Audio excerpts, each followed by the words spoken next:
Okay. Okay, I think we're in start mode. Okay. We've got people coming in, so hello everybody. Great to have you here. I think we are actually right on 7 o'clock now, so maybe we get started as people are joining, yeah? So I shall share my screen. So the topic of this evening's webinar is from meltdowns to magic. So we're looking at children's behaviour as a window into their inner world, and in an attempt to understand what drives our children to behave in certain ways and how we can support them. So we understand that every child is unique. Every child has a unique energy that shapes how they interact with the world. It's based on the quote by Albert Einstein that everybody's a genius, but if you judge a fish by its ability to climb a tree, then it'll grow up believing it's stupid.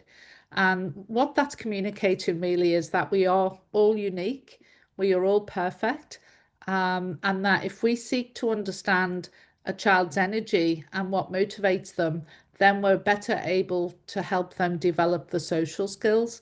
So if we look at the genius energies, then dynamo energy, basically we're all dominant in one of these energies. Every child is a combination of all of the energies, and so too is every adult.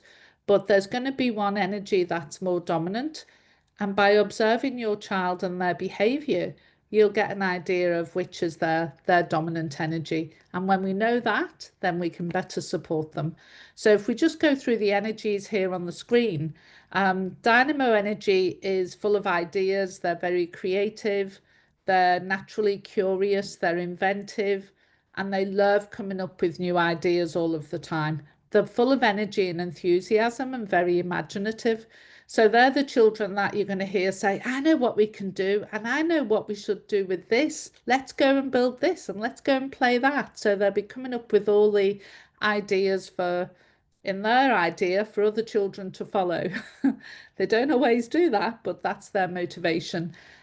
Blaze children, on the other hand, they're really friendly and sociable, and they love interacting with other people. They love to share their thoughts and their feelings, and they're great at communication and connection. So Blaze children are the natural chatterboxers. They'll narrate everything they do. And they're constantly talking, and love to make friends.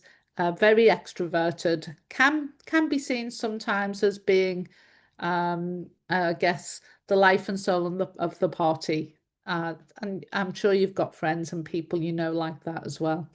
And tempo energy children are quite different. They are more grounded. They're more observant. They love to plan. They're very patient with people.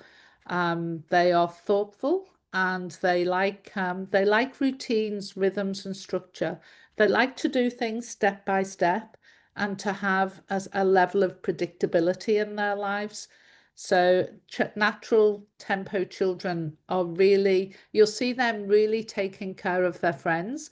They'll like to take care of animals. They love to be in nature, and to be looking after other people. Very practical energy. And steel energy, they are into systems and organization. They're very precise and orderly. They like predictability, but they like predictability with certainty. So if they really hate it if you change the rules last minute. They like people they have a strong sense of justice. So these are the children that if they see another child do something they shouldn't, they'll go and tell the teacher, because they have a real strong sense of you've just done something wrong, and you shouldn't do that. And they like numbers. Numbers are predictable. So is anything that takes an analytical mind, like puzzles and problem solving. They love to do all of that. Often they like to work on their own as well. They're more introverted and be less comfortable in busy social situations than the Blaze children. So that's a very brief overview, and it just gives you an idea that all children are different, and each energy has a different impulse, a different urge, and you'll see different behaviors with them. So our goal as educators is to understand their natural genius, their natural urges, and respond with empathy. So we are less reactive in situations where children might be demonstrating less than desirable behavior. So we must know too that behavioral challenges are all part of learning. So we have to expect behavioral challenges and not to see them as being bad or being naughty. They're just opportunities for learning, and they provide the best opportunities for learning as well. So if all behavior is communication, and we understand that, then we know that there's going to be three things happening.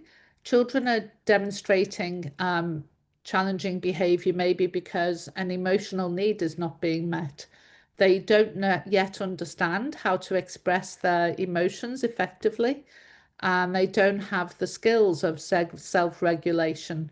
So most preschool children do not develop these skills, up until 7, really. It's expected that children might struggle with self-regulation and understanding and expressing their emotions. And I know some adults who still struggle with it. So let's be let's have realistic expectations of our children. Physical needs, then children cannot always learn to navigate the physiological needs that they have. Yes, hunger and thirst. Most children know how to satisfy those needs and communicate those needs effectively. But there are many other needs, like, children feeling tired, or feeling that they don't have the motivation or energy that day. Us adults can regulate that quite well, and we can express that well, but children can't. So we expect children generally to be full of energy and on the go all of the time, but for various reasons, there might be days where they don't actually feel that they have as much energy or motivation. So I might not know how to communicate that and how to keep themselves safe physically too.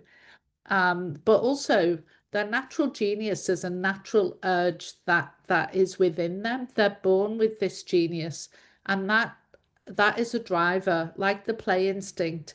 That is their need for self-expression.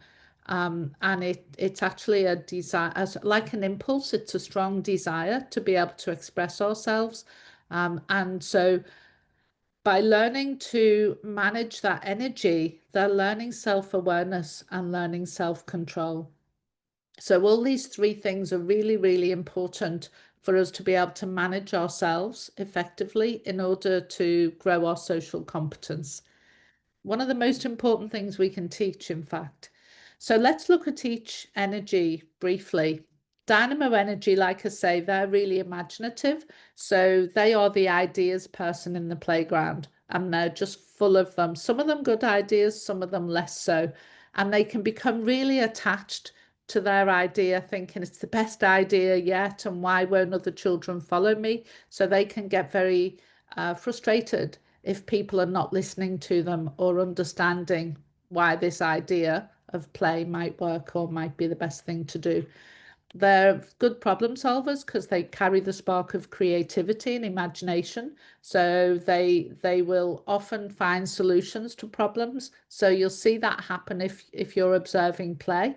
They'll come up with the ideas, but when something doesn't work, then they'll quickly shift and change their mind and readjust and come up with a better idea. They love new experiences, so tend to be quite comfortable in an environment that's varied and is ever changing. They just go with the flow and are really comfortable with that. And if we recognize their ability to problem solve and come up with ideas, and we recognize their individual genius, then that builds their confidence. And that's the same with all of the energies, really, that recognizing their strengths builds their self-awareness and their confidence. So the more we can help them see that, the better. But dynamo energy, when they're out of balance, and they are demonstrating poor behavior, you will often see them being impulsive. So they'll make impulsive or what might appear to be silly decisions. They'll act, that impulsivity means they'll often act quick on ideas, and they're not always the best ideas. So that can get them into trouble. They struggle to sit still because they think very fast and they act very fast. So that can look like they're always busy, and can't sit still, but it's just that natural urge, that natural driver within them. And they can feel a lot of frustration if you stop them. You know, if they're in the middle of a brilliant idea of theirs, you might see it as a silly idea, but to them, it might not be the case.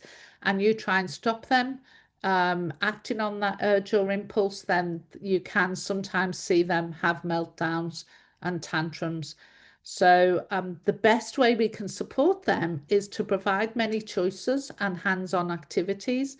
So, you know, that impulse to be busy, and their active minds, if we keep them active in their bodies as well as their minds, then that actually helps them express that energy in a more positive way. To guide them, it's best to focus on redirection, not punishment. And that's because impulsivity is not them going out to behave badly. It's just them not thinking at the time and acting on impulse. So they don't need to be punished. They just need to be redirected towards something else.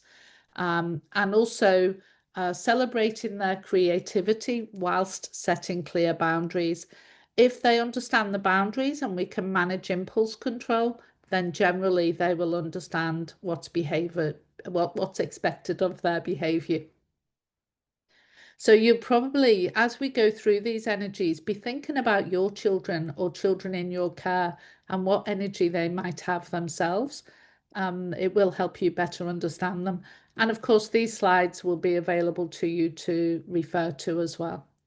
So Blaze Energy children, they are just everybody loves Blaze people because they radiate warmth and enthusiasm. They feel like they're easy to be around because they have that natural warmth towards people.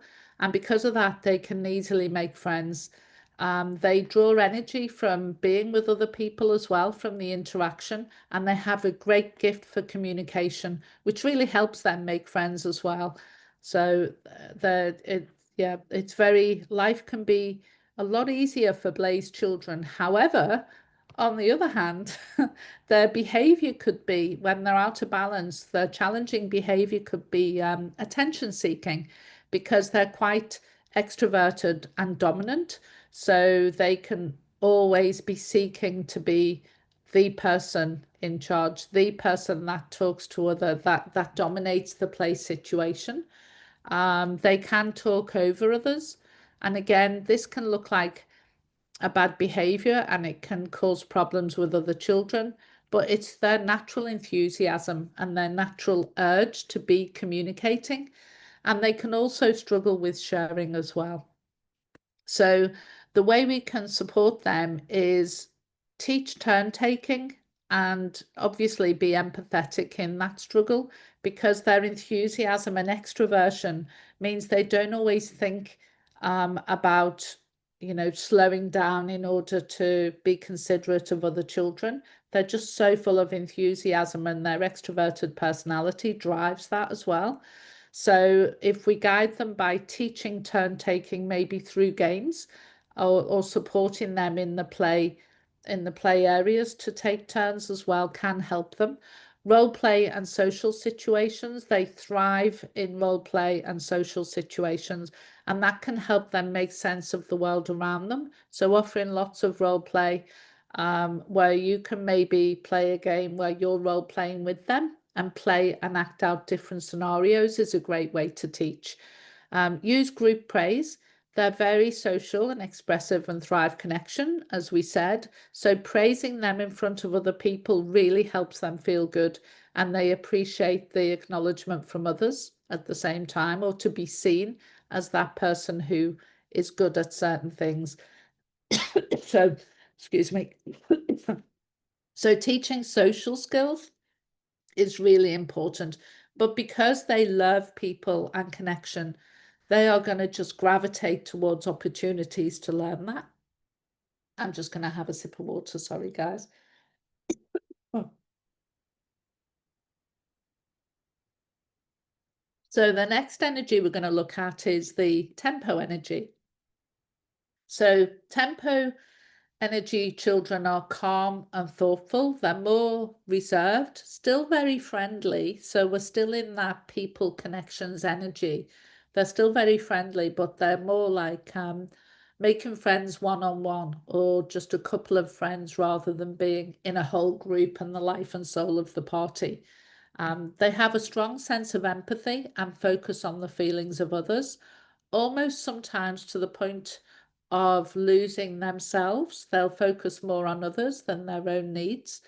So it's a beautiful energy and very nurturing. So tempo energy children sometimes need to be supported to know that this, that don't take on the feelings of other people and don't worry about other people, to help them make that distinction between what's theirs and what's other people's problems. They are very grounded and often enjoy quiet activities and love to be in nature. As a sensory energy, they love to be able to connect with nature, and that really helps them to ground as well. And they thrive on routine. Tempo children love predictability and routine, and they're very practical, very kinesthetic learners. So when they're out of balance, what you'll see in their behavior is they can be really, really stubborn. So they can be the children that will throw themselves on the floor and refuse to move if you want them to do something they don't want to do.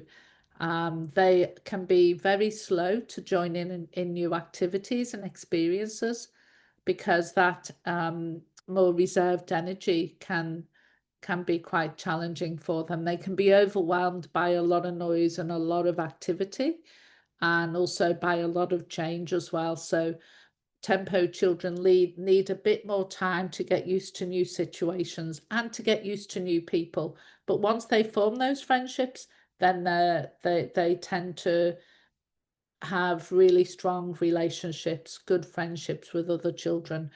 So we can support them by giving them lots of time to transition, giving them lots of opportunities to get used to an idea or get used to something new. So for example, if they were transitioning into a new care environment, then you would have enough transition visits until they felt comfortable. But once they are comfortable, they're really, they settle really well.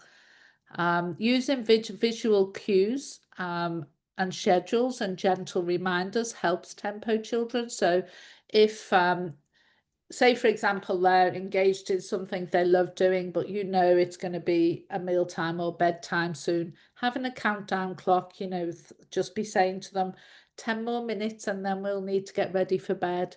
And then maybe 5 more minutes, it's nearly bedtime. And, maybe showing them on the clock, when the clock reaches here, then it's time for us to stop playing and get our pajamas on, whatever it might be. Just giving them time to get used to the idea, and honour their need for consistency and contribution.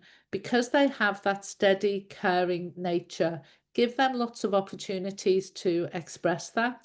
So helping with household chores or helping to care for, I don't know, your household pet or their younger sibling, just finding any opportunity where they can really experience their genius and know that that's of value to other people is really helpful for tempo energy. And remember, self-awareness is the key to self-expression, which is what what supports our understanding of ourselves and the world around them. So the more we can do that, the more we can support behaviors. And then still energy, which is the end of the cycle, the final energy, they're introverted children. So they struggle sometimes in social situations because they're the opposite to the blaze energy. So they can sometimes struggle making friends and joining in groups of, maybe there's a busy game going on and there's a whole group of people at the table, then Steel Energy children might need a bit of support in order to join that activity. They tend to choose more solo or small group activities, but they love doing puzzles and problem solving. They love taking things apart and seeing how they work and maybe putting things together to, again, to see how things work out. So they're very analytical and detail oriented and precise. So they'll have an idea of what they want to do and what that needs to look like, and they can get frustrated if it doesn't work out. They're quite hard on themselves if they feel they're getting something wrong, even if it's only pressure they're putting on themselves, but also pressure that we might put on them as well. So we just need to be careful about how we communicate expectations and not telling them off for making mistakes or getting things wrong, because Steel Energy children, although they're reserved, they take things to heart quite a lot if they feel they've failed or got something wrong. So if we look at their behaviors, because they're precise and because they have that strong sense of justice, right and wrong, we must follow the rules, etc., then they can come across as quite controlling in play, which can upset other children, of course. So they need support in being able to be less controlling and more understanding of the needs of other children. So you can see that need to control in play can actually cause a meltdown and anxious behavior. They don't like a lot of change, so they get anxious if things are changing. If rules change, then that can cause them a lot of anxiety. And with that, you're going to see more meltdowns. So we can guide them by allowing them to be the leader in organizing games without being controlling. So learning how to lead a game that allows them to demonstrate their leadership without the need to control every aspect of the game. So we need to teach flexibility through playful problem solving. So through play, teaching them to be a bit more flexible and not to sweat the small stuff if it's all not going perfectly, and guide them to use clear, logical explanations. So their communication is not a strong point of Steel Energy. So teaching them to be clearer and more logical when they're explaining is going to help them a lot. So if you think that Steel Energy and Blaze Energy are the opposite, the Blaze Energy is their weakness. So they are going to be struggling with their communication, struggling making friends. So it's just understanding that that's not a failure. That's not them. They haven't got to learn how to be like a Blaze Energy person. No, we focus on their Steel Energy genius and support them with the Blaze Energy communication skills. And it's the same with the dynamo and tempo. They're opposite energies. So dynamo energy struggle when there's too much routine. They easily get bored with routine. They are not so nurturing. It's not to say they don't have any nurturing ability, but it's not their natural genius. So they might need to be taught to slow down and be more considerate of other people. So if we see dynamo and tempo as being opposites and steel and blaze being opposites, you can see where each energy needs support. So key, oh, sorry, let me just check I've got that. Steel energy, want to make sure I've covered everything there. Yeah. So the key takeaways really are, if we have a strong foundation with predictable rhythms and routines, then we're setting an emotionally safe environment. We must understand that behavioral mistakes will happen and they provide opportunities for learning. So we shouldn't get upset when children are misbehaving, but we should see them more as opportunities to teach and an opportunity to teach the child about their natural strengths and abilities. And those opportunities, there might be many of them some days or some weeks, and sometimes it does take a lot of patience, but they're golden opportunities to teach the children a better way. We guide with empathy and we understand the child's natural genius. So when we say set strong foundations for social competence, we mean stay calm to bring calm. That's how you create a calm environment.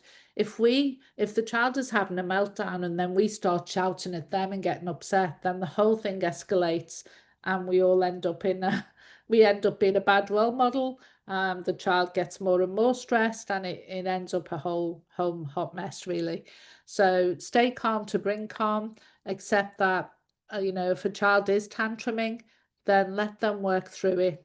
Just be there, be by their side, and let them work that energy and emotion out of their body, and then take opportunities once the child's calmed down to talk about what happened. Be predictable, create predictable routines so children feel safe and secure. Teach social competence, teach about our emotions through imaginative play and storytelling, and always make sure we validate a child's feelings, because as soon as we do that, we calm the nervous system. So Daniel Pink says, name the emotion to tame the emotion. And that's a great way to remember it. And then guiding with empathy, there's 7 key actions. One is pause before you react. So like shouting at a child who's having a tantrum makes everything so much worse. So take a deep breath and respond with calm, which creates emotional safety. And teachers were demonstrating self-regulation to the child as well. Seeing the need behind the behavior, because all behavior is communication. So think, what's the child really telling me? Are they just overwhelmed, or is there a need that's not yet been met? And validating big feelings. It's okay to get upset and angry. So acknowledge that, if a child's overwhelmed, just acknowledge that, yes, that it is really hard, or I can see you're upset. As soon as you do that, then it calms the nervous system. And get into the child's level using eye contact and a soft tone and gentle body language, because children can feel if you're also upset and angry, and they'll pick up on that, and that can be quite scary for children. So if you can stay as calm as you possibly can and use a soft tone and gentle body language, then that's going to calm the child's nervous system as well, and getting down to their level so we're not shouting over them or talking over them, can help a lot too. If we use fewer words, keep it simple, like I'm here or you're safe, rather than going into a big lecture. So if a child's having a meltdown, just knowing you're there can help them more quickly regulate. Children tend to have meltdowns when they're frightened, and that fear can be like a whole spiral that escalates if they're picking up on your fear/anger.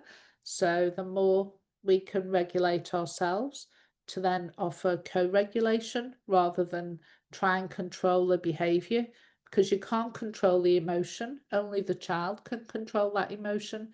So the more we can regulate our own emotion, that helps them then to regulate theirs. So help them ride the emotional wave, be calm. They can borrow your energy until they can find their own, which is a great way of seeing it. And reflect and repair. So after the storm's passed, gently revisit what happens and affirm their feelings and guide their learning. So it's not like give them a big lecture after they've had a tantrum, but just ask how they are. Talk about how scary it is when we do lose control, and offer reassurance, because it can be very, very frightening for children when they lose control of their emotions.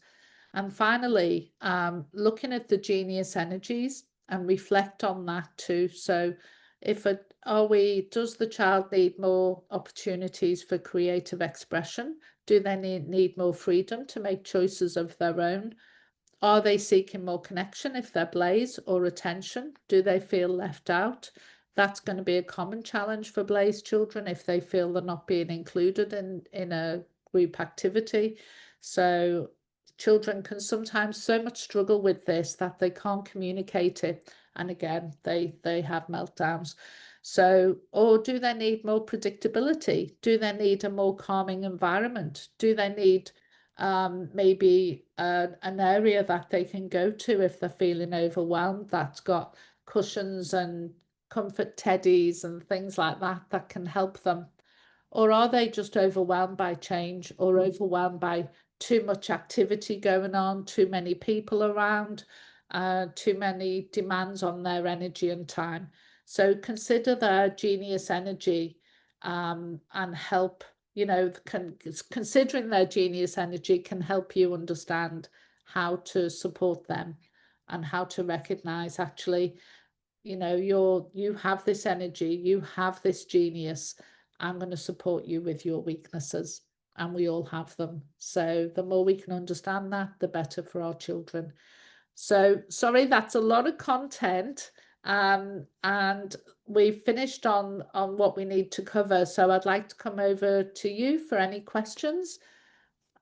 If anybody has any questions, feel free to ask. These slides will be available for you to revisit if there's anything you want to learn more about or I'll talk start about more. first. What? Yes. So I have a Hi, um. Sam. Hi, Angie. So I have a very exuberant child. Dynamo energy is also a blaze energy, and I think he has some problems with impulse control. Yeah. He's been hitting his friends, and a lot of times he gets separated from the group because he gets in trouble for it. Oh, that's it. What do you suggest would be good impulse control activity for sorry, for a dynamo blaze genius? Yeah, so impulse control can be a challenge for preschool children or children just starting school because, like dynamo, as we said before, dynamo children are naturally impulsive anyway. So it takes a lot to control a natural urge or impulse, or that natural enthusiasm. So the best way to teach impulse control is to practice it. Just practice it lots and lots of times, and do that through games and activities that you play that are out of the environment that he struggles with. So if I use an example, like I have to sit down in school because how old's your son, Sam? Sorry, How he's old? five. He's five. Five. So he's probably started school, hasn't he? So the chances are he will have to spend some time, from what you've told me in the past, sitting down and listening to the teacher, which is very unnatural for children. It's very unnatural situation for a 5-year-old to be in. So when it's going to be like a coiled spring, right? So I've managed to control myself and sit down for all of this time. So then when he goes out into the playground, he's absolutely wild because he's got to release all of this energy, because this energy is him. So he can't do anything about that. It's who he is. So what you want to do now is teach him how to control that energy. So the more you can practice that outside of that situation, the better. So it's games like, do you know what musical statues is? Where you play music, and when the music stops, they have to stay still Yeah, until the yeah. music starts again. So that's managing that impulse to move. So you can practice that. It can be something like Simon Says, or games where you have to take turns. Any game you can think of where he has to manage that impulse. Play lots of those games with him so he gets to practice, and he gets to practice in a safe space. Then he's learning to control those impulses. It's always going to be a natural part of his energy. So the more you can help him understand that, and the more you can teach him that, I understand that, you feel like this, and you want to do it this way, but that, teaching him that these are the rules. Sadly, we do have to follow them sometimes, but giving him that opportunity to manage that impulse and urge himself. It's a long Gotcha. answer to a short question, but does it make sense? Yes, it does. I have thought of some games to play with him. I actually have another follow-up question. So, Yeah. he's been struggling with he's been punching his classmates, his friends, too. That's why he gets separated from the group. So and I actually brought this up to my husband. What if we buy a punching bag or Yeah, something that he can punch, if that's that's a practical? really good idea. Because that energy has to come out somehow. So if he's feeling frustrated, he's going to want to lash out, right? And if he feels frustrated and he Yes. can't manage his impulses, then that's going to result in him lashing out, and whoever's there is going to get it. So if you can teach him to better manage his impulses, and he will learn that over time, you're just going to accelerate that learning by providing these opportunities, but also teach him to release that energy in a way that is more productive and keeps other children safe. So you're teaching him why you can't hit other children, and that you can do that through social stories and conversation, talking about the feelings of the other child, but also offer him the opportunity to release that energy. So a punch bag is one way. Teaching him to go, for some children it can be they like to throw themselves at something, so having a bean bag they can throw themselves into, or having balls they can throw into a bucket. There's lots of different ways you can get that energy released, because otherwise it's just going to get harder and harder for him, because it's like that coiled spring and he needs an outlet because it's who he is. And we have to honor that. So that will certainly help, Sam. Good idea. Thank you. So we have okay, we have a lot of comments. So first one, perhaps there can be some issue at home. Um, Yeah. Not really. And next is, I have a 2-year-old dynamo dominant genius. How can I support him through his tantrums? He can take a no, start screaming, crying, or ultimately vomiting. He has a lot of energy. We give him free playtime, and he's good with it. But same hitting problem that Sam shared. Thank you for that, Afa. Oh, right. Okay. So I hope that response to Sam was helpful for you as well. So like I say, it's impulse control is the challenge with the hitting, but also the fact that he's wound up like a tight spring because he's had to go right against his natural energy and be sitting still for extended periods of time. It's not natural for children to be in that situation. So the more we can allow freedom of choice, freedom of movement, the better. So that will help. The hitting problem is an impulse control, often born out of frustration and a child's inability to manage that frustration. So, like I say, being able to express that, and to find a safe outlet that works for you and works for your child. So work on some of those ideas we had with Sam, but you get the gist. It's just releasing the energy, really, is what you want to do. Supporting him through the tantrums. When a child goes into a tantrum and they've lost control, there's not much you can do other than be present and then reassure them afterwards. So when a child loses control, it's really, really frightening for them. And very often a child will lose control and then a parent will get angry and frustrated because they can't control the child. It's not our job to control a child. It's our job to support them to learn to regulate their own emotions. So the way to support that tantrum is to first look at yourself. So he's having the tantrum. He's already in that state. Not much you can do about that. Because when children tantrum, it's like the amygdala has taken over. So that's the part of the brain that is responsible for fight or flight. They've lost control of their higher thinking brain, and their fight or flight brain is now in control. So we can't reason with children whilst they're having a tantrum. So let that energy work through their system. Be there to support them, but stay calm. It's really important that you stay calm. So take lots of big, deep, long breaths and try and keep your energy as calm as you can, even though it's an awful situation for you both. And then help him to calm just by being close. If he will allow you, bring him in for a hug. If he won't, don't fight it, because that will escalate the problem. Just be nearby and talk in a calm voice until he comes through the other side of that very frightening experience. When he does come out of the tantrum, again, if he'll come for a cuddle, that's the best thing to do because he's scared. His brain's just been in fight or flight.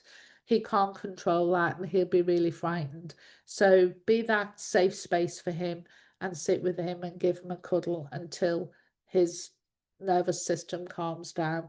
And then you can talk about, without lecturing, you can talk about how he felt and help him to put a name to the feeling. So remember that, name the emotion to tame the emotion. And that way, over time, it doesn't happen overnight. Over time, he will learn to express himself in a more effective way. But 2-year-olds, their brains are developing so fast, and that often their ability to articulate and talk about what they need has not yet caught up. So it's very common for 2-year-olds to have experienced many tantrums, and it's not a problem unless you make it a problem. So the best thing to do is ride the storm and support them by giving them the emotional literacy to be able to express themselves in a more socially acceptable way. But it will take time. It won't happen overnight. But it's really important he knows you're his safe space. Thank you, So Angie. Another question from Eli. Hello everyone. My name is Ellie. Sorry. I have a 3-year-old boy in our class who loves lining up animals and watching car tires spin or ride the bicycles, but he gets upset and throws toys if friends come too close. What strategies would you recommend to support his play interests while also helping him develop positive ways of coping with his social interactions? okay, so I think a strategy I would use is I would have a space where he can go and line those toys up and watch the tires spin to be able to explore and investigate in a way that he feels safe. So it's setting up boundaries and expectations, right? So if he's got a space he can go to where he can do that at the same time as teaching the other children that that's the space where we go and do this kind of activity. So having expectations around where children can carry out certain activities. Some children, now you say he's a boy in your class, he might have a diverse learning need. He might, I don't know. I'm not saying he does have, but for some children who do, they'll often sequence things and line them up, but get really upset and struggle in social situations. So this isn't just about their genius energy. Like, for example, and please don't think I'm diagnosing, I'm not, but we've had in our early childhood settings, we've had children with autism or Asperger's or other other diverse learning needs, and the teaching those children with those diverse learning needs in it's basically, what I'm saying is it's not a one size fits all model. So if children struggle with social interactions, we should do our best to support them. If we find that what we're doing to support those children, some of the strategies we've talked about here, is not supporting them, then we might start taking observational evidence around what you're seeing the child do. Because the key to all of this is understanding the child and understanding what drives them. So it could be that that child who's only 3 could be an introverted steel energy child, and he's being his with his usual scientific genius mind is investigating, and he doesn't like other children interrupting because it's his logical mind is not able to process what he's trying to learn here, as well as the interruption from maybe a very sociable other child, for example. So it's finding ways that he can find spaces to go and be him and do that, but expect behavioral expectations around how he communicates that to the other child. So you're basically teaching both children that, this is how we're going to do this. He wants time alone to play with this. Can we come back and play with him later, for example?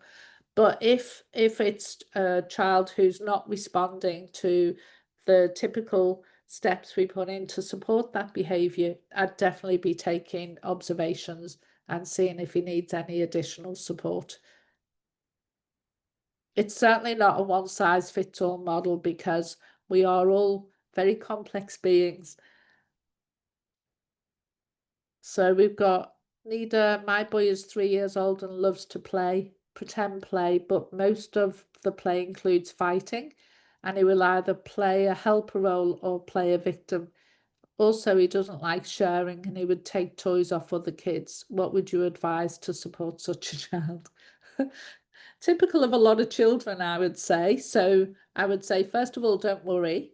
It is just all part of learning. It's great that he engages in pretend play. And boys generally can be very, very physical, and fighting play is quite normal. As much as we might struggle watching, it's really good for them to be able to extend themselves physically and to play fighting is just normal part of early childhood. So it's okay that he plays either role. I don't see, unless there's something I'm missing, I don't see a problem with that. That supports him too in building empathy. He's putting himself in the situation of the person who's lost the fight or has been hurt, and then also in the situation of the stronger, the more dominant person in that role. So he's actually working out. It's basically building his skills of empathy. He's working out, what does this feel like? What does that feel like? And he's just exploring through play. So that's quite good. 3-year-olds, typical for 3-year-olds not to like sharing as well. So that's something we need to teach. So some of the games around turn taking, your turn, then my turn, can help with that. And it's okay for children not to share as well. We as adults get very upset about that and we think they're being mean and they're not sharing. But it's very different from a child's point of view. I mean, why would, if a child is playing with something, is it reasonable of us for us to stop that learning and stop that exploration just because we feel that maybe another child should have a turn now? So as much as we can, it's better to allow children to solve them problems themselves. So if your son has a toy and another child wants it, well, that's just life. Your child's playing with that toy right now. So maybe don't step in and force him to take turns. More support the other child to understand they can play with it after your child's finished. It's a subtle difference, but it makes a big difference because we want children to learn that you as an adult are not going to solve every problem for them. They need to learn to negotiate, they need to learn patience, they need to learn that they can't have everything they want right in that minute. So going up and saying, you've had that toy, it's my turn now, doesn't work like that. That toy will become available when that child's finished playing with it. I'm not saying we don't teach children to share at all. I'm just wondering in which situation we think it's a problem that they're not sharing, if that makes sense. So, sharing space, for example, children have to learn to share space. If there's resources that are available to children and nobody's playing with it, and your child says, no, you can't play with that, then we might teach them to share in that context. But if you're thinking that your child's playing with a toy and someone else wants it and he doesn't want to give it up, well, neither would I, to be fair. So, yeah, so let's not sweat the small stuff and sometimes allow the children to sort it out themselves. So it can be in conversation with the child who wants that toy. Oh, well, I can see that Johnny's playing with that toy right now. I understand that you want it. This is a problem. What can we do to solve this problem? Would you like to look at something else? And maybe they wouldn't, and maybe it will result in a meltdown, but then just be there to support them through that and help them understand once they've worked through that emotion. It's a really, really hard thing for children to learn, to take turns or to be reasonable from an adult's point of view.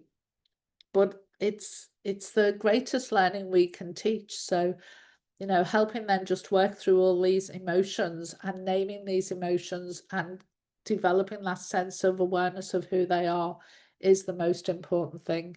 And every lesson, like learning to cope with a child who won't share, that's life. You know, he'll face that in the school playground, he'll face that in school, he'll face that in life. So, him learning to cope, the other child learning to cope with this situation is a great life lesson. You're teaching him skills or her skills that are transferable and apply in different contexts as well. Now, if your child's happy to share, then again, he will reap the rewards of that other child being really pleased, making that other child happy, etc., etc. So, you know, talking about when you see a pro-social behavior, acknowledging that behavior and the impact it had on the other child, again, is a great opportunity to teach a child to share without forcing them to share. So you're not controlling the child, you're encouraging pro-social behavior, which is quite different. Hope that makes sense.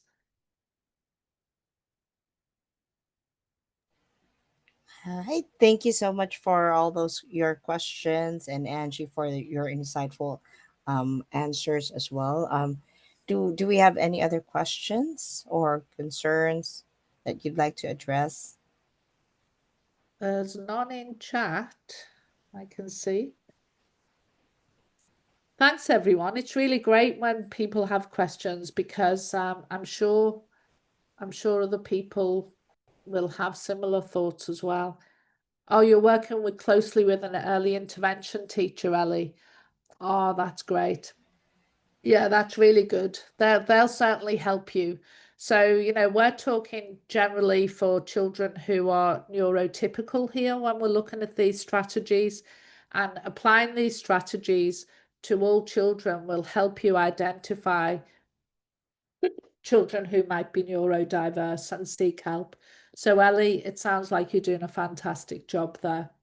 It's really great when you recognize that a child needs support early, because the earlier we can support them, the better it is for the child. And that support then will follow them from early childhood through school. Whereas often when they go to school and they've not had that support early, it's harder to get that support. Easier in some ways, but sometimes it's just a little bit too late to serve the child best. Yeah. Cool. Thanks, everybody. Great to have you on the call, and we'll see you on the next one, hopefully. Thank you, everyone. Have a great evening.